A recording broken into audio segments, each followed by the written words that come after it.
Khan sir जैसे। अच्छा, विवेक बिंद्रा भी गए? बम मार दिया था सर। आपके घर पे? हाँ, मेरे कोचिंग इंस्टीट्यूट पे 8-10 तो फेंक दिया सर। क्यों? एक्चुअली हम पढ़ाई जो क्लासेज है तो उसके हम बहुत कम फी लेते हैं, नॉमिनल। अभी भी कोई लड़का क्लास करना चाहता है, पूरा सब्जेक्ट 200 में कर लेता है, फीस ही है पूरे सिलेबस। 200 रुपए? हाँ, तो बाकियों को थोड़ा सा प्रॉब्लम आने लगा। और हमको समझाएं, हम क्या, हमको क्या दिक्कत है, क्योंकि बहुत सारे लड़के जब हम लोग अपने स्टूडेंट लाइफ में थे, इंटरमीडिएट क्रॉस किए थे, तो हमारे साथ के कुछ लड़के पढ़ने के लिए चले गए थे दिल्ली, उनको यूपीएससी निकालने के लिए चले गए थे। हालांकि जो गए थे उनमें किसी का नहीं हुआ। तो हम लोग ना उनको जब स्टेशन छोड़ने आए थे, बड़ा भारी मन से हम लोगों ने विदा किया। इन लोग के गार्जियन कितने पैसे वाले, इन्हें भेज दिए वहां, हम लोग के नहीं भेज सकते थे। तो ऐसे लाखों स्टूडेंट है जिनके गार्जियन नहीं भेज सकते। इनका मतलब गरीब होना कोई अपराध नहीं है, उसे कोई पढ़ाई से नहीं रोक सकता। बिल्कुल। क्या सोच है आप? 200 रुपए फ्री है यूपीएससी जैसा। तो हमने ठान लिया था कि कभी अगर मौका मिलेगा तो उसको हम जरूर कम करेंगे। तो इस साल हमको मौका मिला, तो वो जो टफेस्ट एग्जाम है इंडिया का, यूपीएससी, उसकी 2.5 लाख की फीस को हम 7,500 में कर दिए। और सेम, बहुत बढ़िया, वेरी गुड। 7,500। वाह। और इंडिया के सबसे बेस्ट टीचर के साथ जो भी हैं, वो अपने सब्जेक्ट में उससे बेस्ट इंडिया में कोई नहीं। और इतना के बावजूद ऐसे हम लोग को लगता होगा 7,500 बहुत कम है। एक लड़की ने कहा कि सर शाम वाले बैच को ना मॉर्निंग में कर दीजिए। हम कहे बाबू, तो इतना सबके इंडिविजुअल से तो बैच ट्रांसफर नहीं, तो क्या प्रॉब्लम है? उसने कहा ना, शाम में हमको दूसरे के यहाँ बर्तन मांजने जाना होता है। क्या गरीब। तो हम लोग को लगता है कि जितना ये तकलीफ, इससे कई गुना जाते हैं। और कई बार तो ऐसा लगता है कि वो भी ना ले। एक लड़का बेचारा नदी से बालू निकालता था और वो बालू को भरता था, फिर नाव बालू को किनारे लेके बेचती थी, और वो बालू भरता था, उससे मेरी फीस ले आया। हमारा हाथ कांप गया, हम कैसे फीस ले लेंगे यहाँ पर? बहुत बढ़िया। उसी दिन हमने ये प्रण लिया था कि भारत का कोई भी बच्चा, उसके सफलता में पैसा उसकी बाधा नहीं बनेगी, चाहे उसको जितना भी पढ़ना रहे। क्या बात। और अर्चना जी, मैं इनके बारे में एक बात, खान सर आपके बारे में मैं एक बात कहना चाहता हूँ। इनका जो स्टार्टअप है ये बूटस्ट्रैप्ड है। अच्छा। मैं साधारण भाषा में बता देता हूँ, ये सेल्फ फंडेड है। इन्होंने अभी तक किसी और से पैसा नहीं लिया है, ये इन्वेस्टर के पैसे से नहीं, इन्होंने खुद इसको बिल्ड किया है। और बल्कि इतना स्ट्रॉन्ग स्टार्टअप है ये कि मैं चाहूंगा कि अगर इन्वेस्टर्स को इन्वेस्ट करना हो तो मैं एंडोर्स करता हूँ ऐसे स्टार्टअप्स को। यही सब चीजों को देखते हुए कई लोगों ने धमकी भी दिया था वहां पर। और उसके बाद बम चला दिए, और 7-8 बम चला दिए, और कुछ ब्लास्ट हुआ। एक बेचारा नया लड़का आया था एडमिशन लेने के लिए, उसकी स्कूटी उड़ा दिया।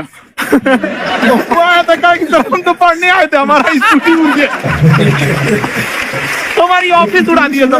एक को तो पास में आके गिरा और नहीं फटा वो।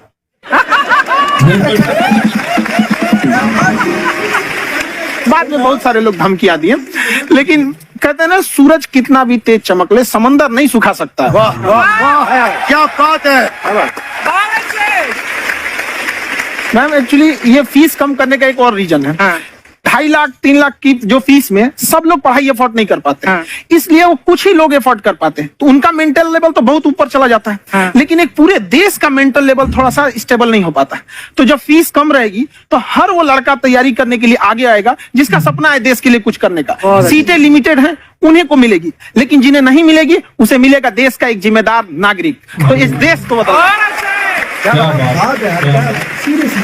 हम लोग विश्व गुरु कहे जाते थे। क्यों? क्योंकि दुनिया से लोग हमारे यहाँ पढ़ने आए थे। चाइना से वैनसांग आया, फायान आया, आज कोई नहीं आता है। हम लोग का उद्देश्य एक समय आएगा जो फिर आएंगे यहाँ पढ़ने के लिए।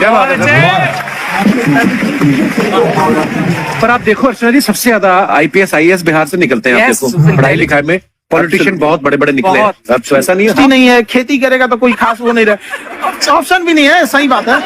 बिहार की मिट्टी में एक चीज है, जिद तो बहुत जबरदस्त है। कुछ भी नहीं रहेगा तो सब कुछ पाने का उसको जिद रहेगा, करके भी दिखा देगा। कर देंगे। कहाँ सर, हमने सुना है आप 5 स्टार में रुके थे कल, और नीचे जाके वड़ा पाव खाने गए आप रेडी पे। एक्चुअली क्या है ना कि वहां जो चीजें सीखने को मिलती है ना, खाली पेट और खाली जेब इंसान को जो सिखाते हैं वो किसी यूनिवर्सिटी कॉलेज में नहीं सिखाया जाता।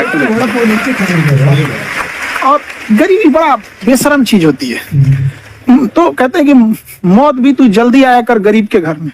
कफन का पैसा भी खर्च होता है दवाइयाँ खरीदते खरीदते। हाय, हाय, हाय। और सीरियस खान सर की खासियत ये है कि जिसको तो पढ़ना है, जिसको एजुकेशन चाहिए, वो तो इनका वीडियो देखते हैं, लेकिन वैसे भी कई लोग, जैसे अर्चना जी बात करी थी, कहती मैंने जब देखना शुरू किया तो मैंने बैक टू बैक इतने सारे वीडियोस देखे, क्योंकि आपका जो तरीका जो बोलने में, एक तो इनकी जो टोन है पढ़ाने में, और साथ साथ में जो ह्यूमर आता रहता है, तो उसकी वजह से और भी इंटरेस्टिंग हो जाते हैं आपके वीडियो। शुरुआत में हम लोग जब स्टूडेंट लाइफ में थे, या हम कई स्टूडेंट को भी देखते हैं, वो बेचारे जब थक जाते हैं तो आपका शो देखने लगते हैं। तो शुरू में हमको लगता था कि अरे ये हमारी पढ़ाई उसके लिए है, लेकिन पढ़ाई में थक जाता है, शो देख के नहीं थक जाता। तो हमने सोचा दोनों को मिक्स कर देते हैं। तो हमने उसको, और आज आपको पता नहीं हमने भी यही किया है। मिक्स करने। हमारे एजुकेशन सिस्टम में दो कमी है, एक एजुकेशन की, दूसरा सिस्टम की।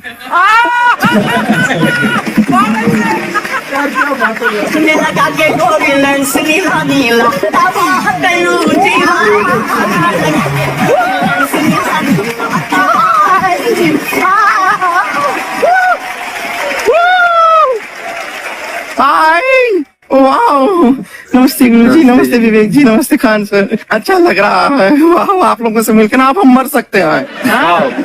मरो फिर। ये कैसी बातें कर रही हो गुड़िया तुम? हम कह रहे हैं हम इंड पे मर सकते हैं। आप पटना से है ना? हमें भी पटना पसंद है। बस कोई पटाने वाला। खान सर की बहुत ज्यादा वीडियो देखते रहते हैं हम लोग, तो हम लोगों को पता है कि उनकी वीडियोस ऐसी बहुत ज्यादा अच्छी होती हैं, और वो मतलब कि फन भी जोक्स बीच-बीच में वगैरह करते हैं। हाँ बोलते रहते हैं कुछ ना कुछ।